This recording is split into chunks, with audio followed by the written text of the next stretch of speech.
The oak fell on October 12, 1876. It did not fall with a gentle sigh, but with a calamitous crack of thunder that was not of the sky. The sound tore through the thin autumn air over the settlement of Providence, a raw gash of noise that brought men out of their homes with rifles and women to their windows with fear-pinched faces. The tree, a titan of the prairie that had stood for 2 centuries, had been mortally wounded by a lightning strike the summer prior. Now, a sudden gust of wind, a harbinger of the coming cold, was all it took to sever its last hold on the earth. It collapsed with a groan that shook the very ground, its massive root ball heaving a raw wound of soil and stone into the air. It fell on the property of Elara Vance. She was 18 years old. She was a widow of 6 months and an orphan of 10 years. Her husband, a boy of 19 named Thomas, had been taken by a fever that swept through the settlement in the spring. Her parents were a faded memory, lost to a river crossing in '66. All she had was a small, 2-room cabin built of cottonwood, a 1/4 acre of stubborn land, and the $47 in silver coins left in a tin box beneath a loose floorboard. The falling of the great oak, for everyone else in Providence, was a final, grim omen upon an already cursed plot of land. For Elara, it was a sign. She stood on her porch, a slight figure wrapped in a gray woolen shawl, and watched the dust settle. The trunk, a behemoth 4 feet in diameter, lay diagonally across her small yard, its shattered crown crushing the fence that separated her land from that of Mr. Gable. The root ball, a tangled mass of earth and wood the size of a small wagon, stood upright like a jagged earthen shield. It was this feature that held her gaze. Her grandmother, a woman from the old country who spoke of mountains and winters that lasted half the year, had told her stories. Stories of houses built not upon the earth, but within it. Stories of using the planet's own warmth to defy the killing cold. She had called them jordhoos, earth houses, and she had described how they began with a natural feature, a hillock, a ravine, or the upturned roots of a fallen giant. The next day, Elara went to the town council. It was not a formal body, but a gathering of the settlement's most established men, which meant the men with the most land and the most opinions. They met in Mr. Blackwood's mercantile, a long, drafty building that smelled of salt pork, kerosene, and damp wool. Mr. Blackwood himself, a man whose belly strained the buttons of his vest, presided from behind his counter. With him were Mr. Harris, the carpenter whose hands were as thick and calloused as oak bark, and Mr. Gable, the farmer whose face was a permanent mask of sour suspicion. Elara did not ask for help, for she knew none would be offered. She asked only to state her intentions, as was custom when a project might affect the community. She stood before them, small and alone, her voice clear and steady in the quiet store. "Mr. Blackwood, gentlemen," she began, her gaze unwavering. "The oak has fallen on my land. I intend to use the opportunity. I will be digging a winter cellar, a shelter, beneath the root ball." Mr. Blackwood paused in the act of polishing a glass jar. He squinted at her, his expression a mixture of pity and contempt. "A winter cellar? Child, your cabin already has a root cellar for your preserves. There is no need for another." "This will not be for preserves," Elara clarified, her tone even. "It will be for living. A subterrestrial dwelling for the deep winter. It will be warmer and safer than the cabin." She spoke the term her grandmother had used, translating it as best she could. A dry chuckle came from Mr. Harris. "A subterrestrial dwelling? You mean a hole. You intend to live in a hole in the ground, Like a prairie dog? The men shared a look of amusement. They saw a grieving girl, her mind perhaps unbalanced by loss, spouting nonsense. The Earth maintains a constant temperature a few feet below the surface, Alara explained, recalling the lessons she had memorized. It is a principle of thermal mass. The ground will hold the warmth from the sun and shield me from the wind. My grandmother's people survived the harshest winters this way. Mr. Gable scoffed, shifting his weight. Your grandmother's people lived in the old world, girl. This is the Dakota Territory. We build with good American timber, above the ground, where God intended for folks to live. Digging into the earth is for graves. You'll catch a lung sickness in the damp and be dead by Christmas. It will not be damp if I build it correctly, she countered, her patience a thin, taut wire. There will be a stone foundation, proper drainage, and a glazed southern face to capture the winter sun. The mention of glass pushed Mr. Blackwood from amusement to irritation. Glazed? With what? Glass is a luxury, Alara. A single pane costs more than you could possibly have, and to put it on a roof in a blizzard, the first heavy snow would shatter it. The weight would crush you in your own tomb. It is a fool's plan, born of grief and fancy. He waved a dismissive hand. We will not have it. It is unsafe. It is an eyesore. Think of the precedent. My land is my own, Alara stated, her voice dropping, gaining a quiet intensity that cut through their condescension. The funds are my own. The labor will be my own. I did not come here to ask for permission, Mr. Blackwood. I came to inform you of my actions. As for the tree, I will clear what lies on Mr. Gable's land. She turned and walked out of the mercantile, her back straight, leaving the men in a cloud of stunned silence and muttered pronouncements of her impending doom. She had her $47, a strong back, and the unshakable certainty of ancestral wisdom. It would have to be enough. Work began on October 14th, 1876. The first task was the brutal, back-breaking labor of clearing the fallen oak. She possessed a good felling axe and a bucksaw left by her husband.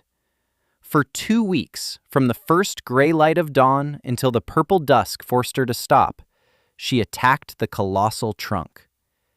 The rhythmic thump of her axe and the rasping song of her saw became a familiar sound on the edge of town, a source of morbid curiosity for her neighbors.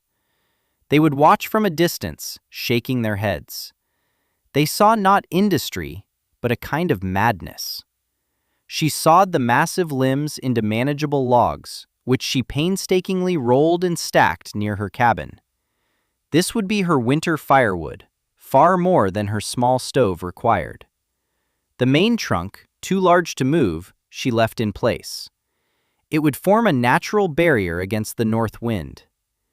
With the area around the root ball cleared, the excavation commenced. The soil was a dense, clay-like loam studded with rocks. Her tools were simple, a sturdy spade and a wheelbarrow. She marked out the dimensions of her planned dwelling, a rectangle measuring 16 feet wide and 24 feet long. The northern wall would be the sheer earthen face protected by the upright root ball. She dug. The work was a torment of aching muscles and raw, blistered hands. Each shovelful of earth was a victory. She dug until her shoulders screamed and her spine felt like a column of fire. She hauled the excavated dirt in the wheelbarrow, dumping it to create thick, insulating berms along the eastern and western sides of the growing pit. The men of Providence offered no assistance. Instead, they offered pronouncements. "The first rain will collapse it on her," Mr. Harris declared to a group at the mercantile. "She's digging straight down. Doesn't understand the concept of an angle of repose. The walls will cave." But Alara was not digging straight down. She had learned to create a slight, almost imperceptible slope to the earthen walls, a technique her grandmother had insisted upon. She also knew that the dense, root-laced soil beneath the ancient oak was more stable than any freshly tilled field. By the first week of November, The pit had reached a depth of 10 feet at its northern end, sloping gently upwards to a depth of 6 feet at the southern end. The floor was graded carefully, sloping toward a corner where she dug a deeper sump pit, which she lined with gravel. This was her protection against the dampness the men feared. Any water that seeped in would collect here, away from her living space. She then spent 5 arduous days hauling field stones from the edge of her property, lining the floor and the lower 2 feet of the walls. She mortared them together with a mixture of clay and sand, creating a solid, waterproof foundation that would also serve as the primary component of her thermal mass. The cost of lime for the mortar was $2. The next phase was the structure. She used the stoutest logs from the felled oak, trimming and notching them with an adze and saw. Her design was a simple, brutally strong A-frame, with the main ridgepole running the length of the excavation. The northern side of the roof would be short and steep, resting against the earthen wall just below the root ball. The southern side would be a long, gentle slope, angled precisely, as her grandmother had instructed, to catch the low arc of the winter sun. This was the most dangerous part of the construction. Using a simple tripod of poles and a rope pulley, she painstakingly hoisted the massive ridgepole and rafters into place. More than once, a log slipped, crashing down with a force that would have killed her had she been a step out of place. The town watched, waiting for the disaster they were certain would come. Mr. Blackwood himself paid her a visit during this stage. He stood at the edge of the pit, looking down at her dirt-streaked face and the skeleton of timber rising from the hole. "Ilara," he said, his voice dripping with paternalistic concern. "This has gone on long enough. It is an obsession. There is still time to stop this foolishness. I will give you a fair price for the firewood you have cut, enough to see you through the winter in a proper house." "My house is nearly complete," she replied, not bothering to look up as she measured a crossbeam. "And I have no intention of selling my fuel." "This is not a house. It is a death trap," he insisted, his voice rising. "Harris tells me your joinery is primitive. The weight of the earth and snow will splinter these logs. You are building your own coffin." "Mr. Harris builds for the wind, which pushes and pulls," Ilara said calmly, placing her saw against the wood.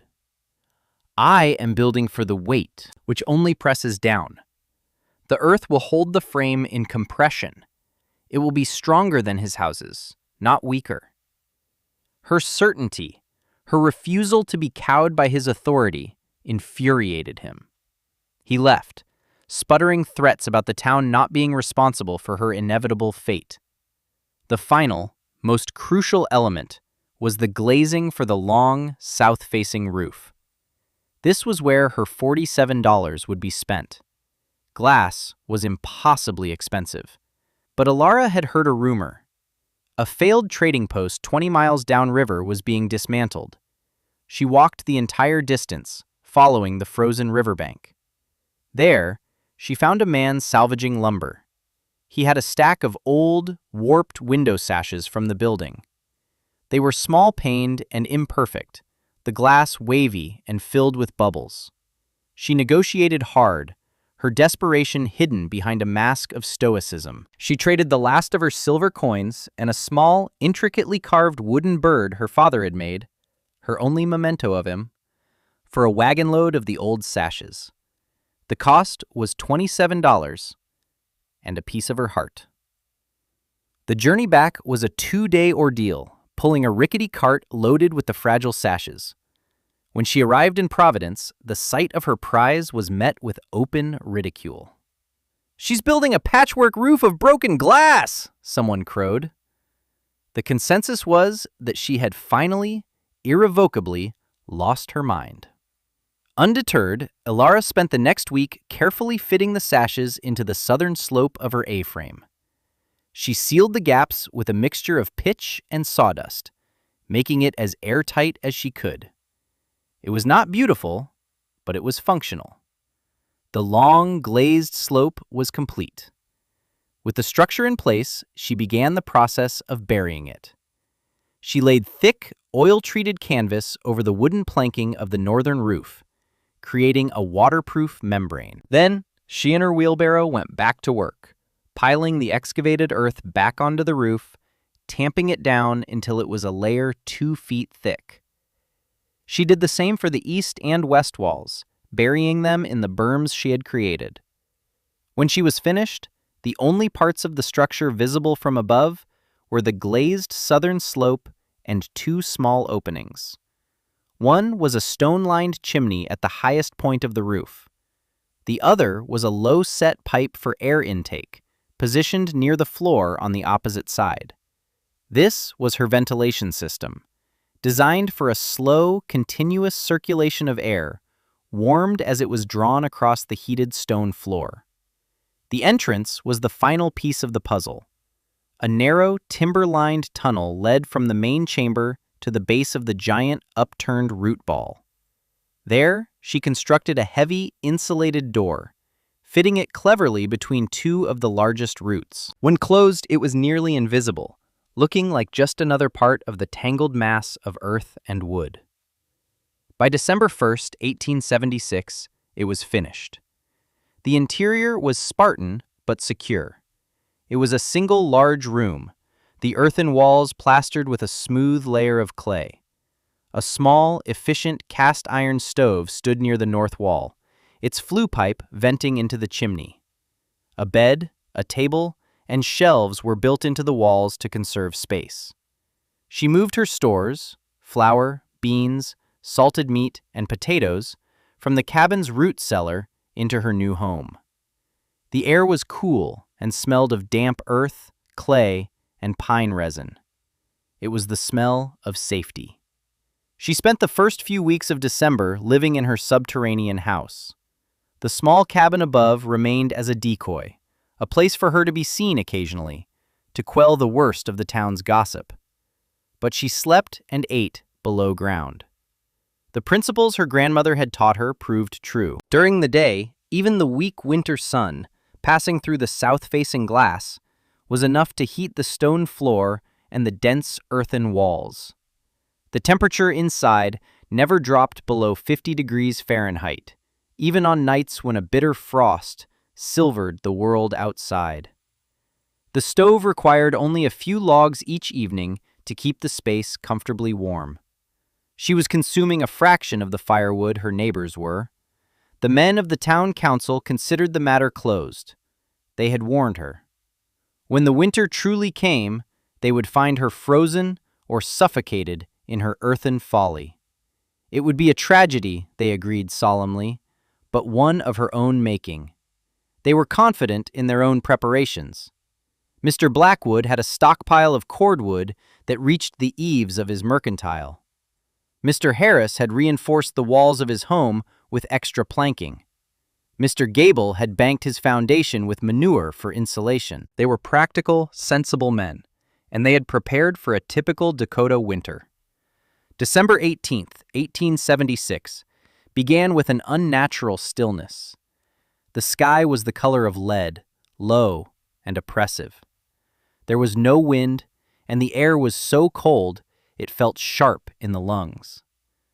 Elara, standing at the entrance of her shelter, felt a deep, resonant vibration in the ground, a feeling she recognized from her grandmother's tales.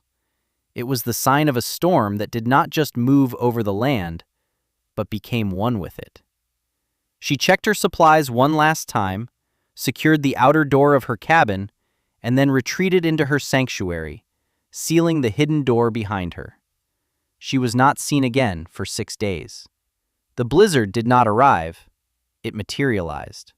At midday, the gray sky simply dissolved into a churning, horizontal chaos of white.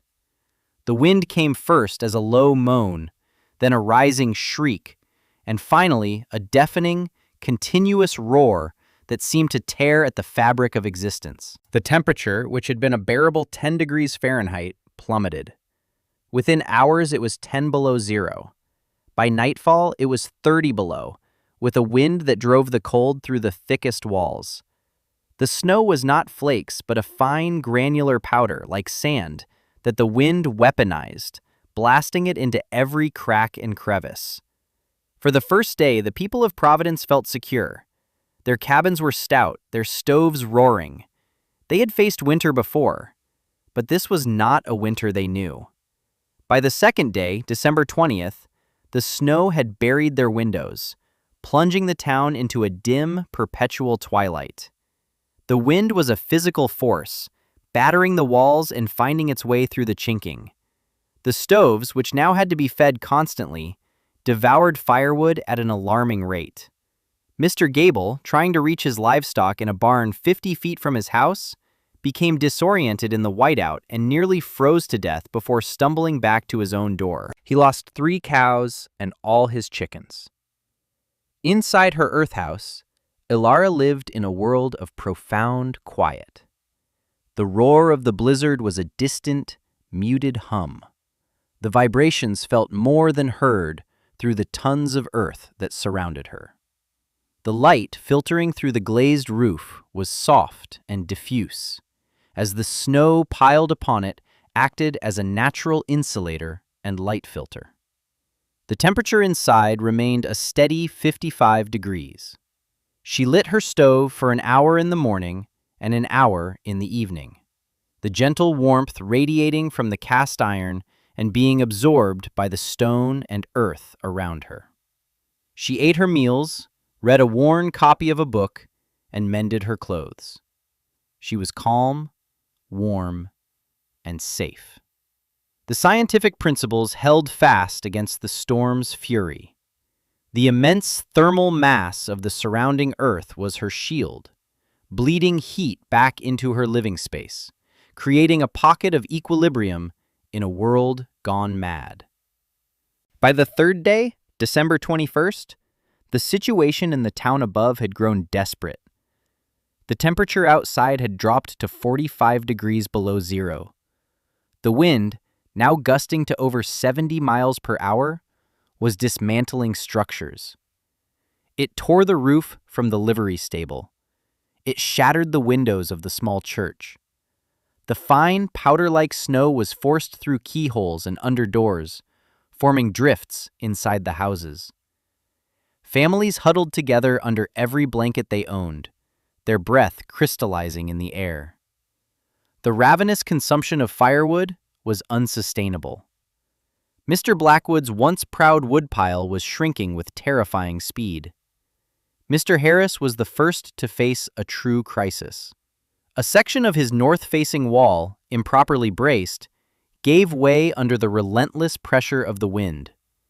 A blast of Arctic air and snow exploded into his home. He and his wife and 2 small children were forced to retreat into a single room, barricading the door with furniture.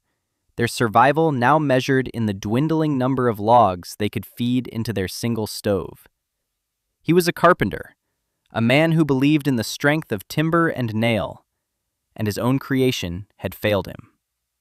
On the 4th day, the true horror began. The firewood started to run out. Families began burning furniture, chairs, tables, dressers. The smoke from their chimneys was instantly whipped away by the wind, the brief plumes of warmth a testament to their fleeting hopes. The cold was now an invasive, predatory entity. It leached the life from everything. Frostbite was rampant. A deep, hacking cough, the precursor to pneumonia, could be heard from several homes. They were isolated, each family trapped in its own freezing box, the houses that were meant to be shelters now becoming their tombs. Mr. Blackwood's home was the largest in Providence, but it was also the most exposed. By the evening of the 5th day, December 23rd, his firewood was gone. He had burned his fence posts, his spare lumber, and a fine mahogany dining table. His wife and 3 children were huddled in the kitchen, their lips blue, their bodies racked with uncontrollable shivering. The temperature inside his house was now below freezing. He looked at his youngest daughter, her breathing shallow, and knew that she would not survive the night. Desperation forged a new, terrible logic in his mind. "The girl," he rasped to his wife, his words barely audible over the howl of the wind. "The Vance girl. Her cabin is small, sheltered by the woods. She may still have fuel." It was a desperate, irrational hope. He, more than anyone, had been certain of her demise. He had pictured her frozen in her earthen grave. But the alternative, to sit and watch his family die, was unthinkable. He bundled himself in every layer of clothing he owned and staggered out into the maelstrom. The force of the wind knocked him to his knees. The world was a white void, a sensory deprivation of sight and sound, save for the singular, screaming roar. He could not see more than 3 feet in front of him. He navigated by memory and instinct, crawling more than walking, his hands and face numb within seconds. He made his way to Mr. Harris's battered home, pounding on the door until a sliver opened. "We are freezing!" Blackwood roared over the wind. "My children are dying! We have to try for the widow's cabin. It's our only chance." Harris, his face a mask of frost and despair, needed no convincing. Together, they fought their way to Mr. Gable's house. They found him trying to burn the green wood of his bed frame, filling his home with acrid smoke. The 3 men, the very council of skeptics who had mocked and dismissed Alara, now bound themselves together with a rope, a fragile chain of shared desperation. Their last, faintest hope for survival lay with the young woman they had condemned as a fool. The journey to Alara's property, a distance of no more than 200 yards, took them nearly an hour.